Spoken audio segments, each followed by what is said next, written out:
O resultado deste ato misterioso é a pedra angular em um arco que conecta o poder divino com a fraqueza humana. O resultado? Verdadeira liberdade religiosa da tirania do pecado. Deve parar de se preocupar com o que o mundo pensa e começar a perguntar a Deus o que ele sabe. A palavra de Deus ainda pode se tornar carne e fazer até mesmo os laodicenses participantes da natureza divina.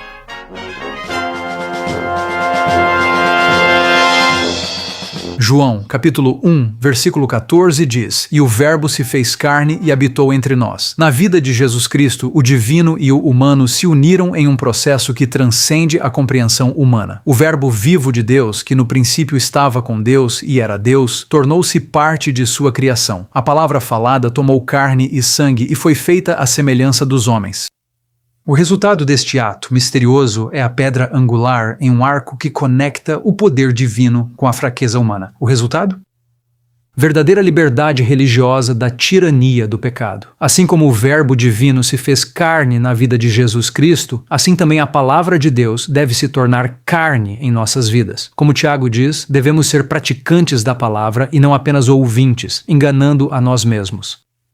O auto-engano do coração pecaminoso é enganoso acima de todas as coisas. Ele leva rebeldes espirituais a acreditar que apenas ouvir sobre o Evangelho ou repetir o nome de Jesus automaticamente os liberta do cativeiro espiritual.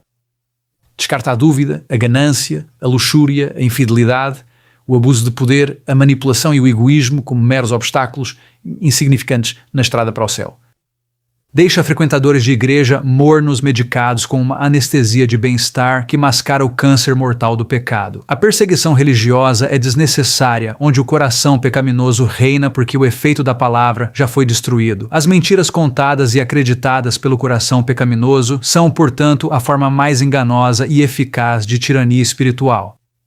É para libertar o povo de Deus da opressão e engano do coração pecaminoso que a testemunha fiel e verdadeira entrega uma mensagem direta à igreja de Laodiceia em Apocalipse capítulo 3, versículo 17. Dizes: "Sou rico e estou enriquecido e de nada tenho falta, e não sabes que és um desgraçado, miserável, pobre, cego e nu." Esta mensagem de Laodiceia revela um povo e uma igreja nos quais a palavra não se fez carne. Como um belo adesivo de carro cobrindo um veículo enferrujado, a palavra envolve os laodiceanos sem transformar seu caráter.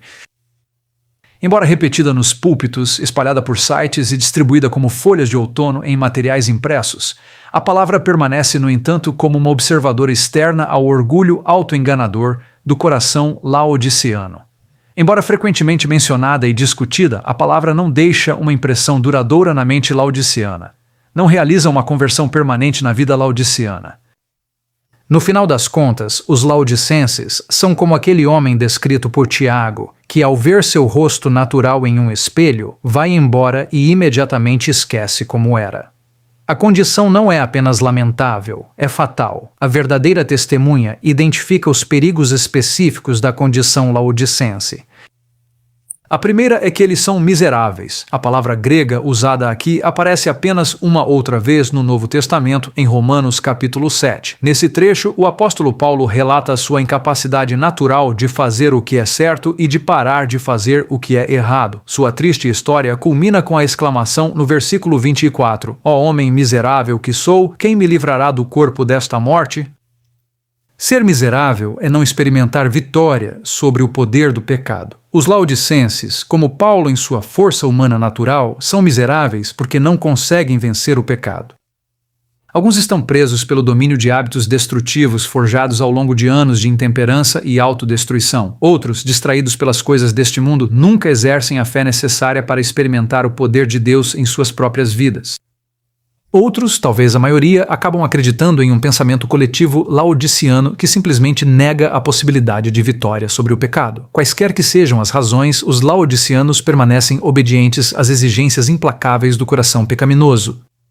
Eles são, no sentido mais verdadeiro, cativos espirituais sem liberdade religiosa. O verdadeiro testemunho também diz que os laodiceanos são miseráveis. Novamente, a palavra grega usada aqui aparece apenas em outro lugar no Novo Testamento, desta vez em 1 Coríntios capítulo 15. A passagem começa com a importância da ressurreição de Jesus Cristo dentre os mortos. E se Cristo não ressuscitou, então é vã a nossa pregação e também é vã a nossa fé. O aviso é repetido com maior ênfase alguns versículos depois. E se Cristo não ressuscitou, a vossa fé é vã, ainda estáis em vossos pecados. A mensagem é clara. Se a nossa fé não nos leva a reconhecer e experimentar o poder do Salvador ressuscitado em nossas vidas, a nossa fé é inútil. O versículo 19 reforça o ponto com a mesma palavra grega usada na mensagem aos Laodicenses. Se nesta vida apenas temos esperança em Cristo, somos de todos os homens os mais miseráveis. Que irônico! Apesar de seu foco no retorno de Jesus Cristo, os laodicenses são miseráveis porque sua fé e seu foco permanecem fixados apenas nas coisas desta vida. Seu reconhecimento da ressurreição de Cristo não os trouxe para uma nova vida com o Salvador ressuscitado.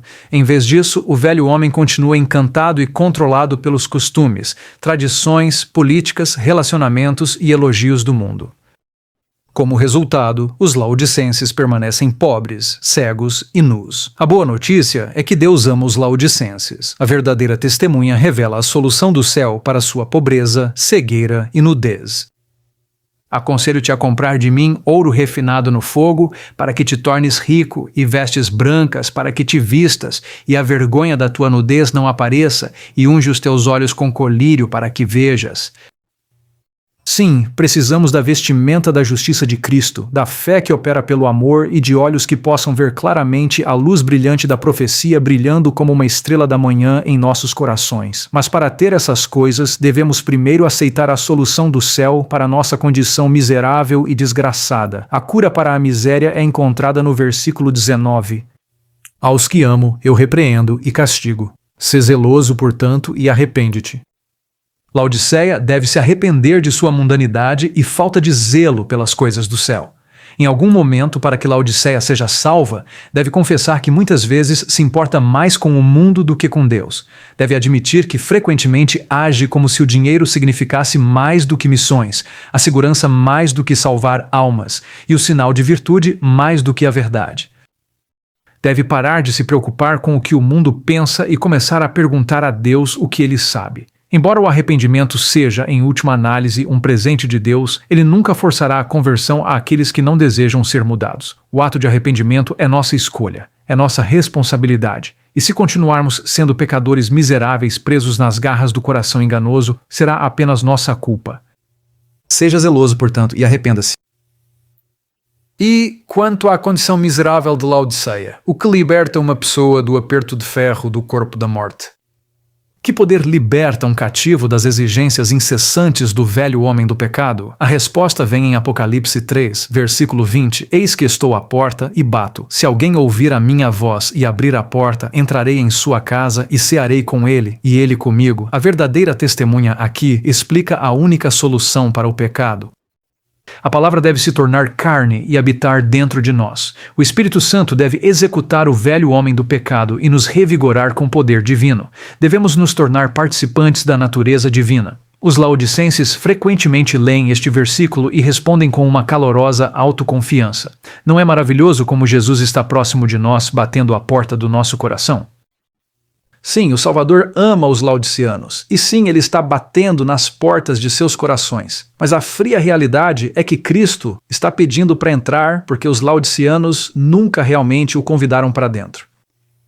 Eles mantiveram a palavra à distância, perto o suficiente para recorrer quando necessário, mas não tão perto que possa expor ou transformar sua verdadeira condição. Eles não são participantes da natureza divina, eles não são praticantes da palavra. Para eles, a palavra ainda não se fez carne. Por toda a sua conversa sobre liberdade religiosa, os laodicenses são cativos espirituais do coração pecaminoso, mas há esperança. A mensagem à igreja de Laodiceia termina com uma promessa poderosa. Ao que vencer, concederei que se sente comigo no meu trono, assim como eu venci e me sentei com meu Pai no seu trono. A promessa de vencer não seria dada se não fosse possível. A palavra de Deus contém o mesmo poder hoje que tinha na criação. Ela ainda chama a luz para fora das trevas, ainda controla os elementos e subjuga as ondas turbulentas, ainda cria nova vida onde não havia nenhuma. A palavra de Deus ainda pode se tornar carne e fazer até mesmo o laodiceano participantes da natureza divina.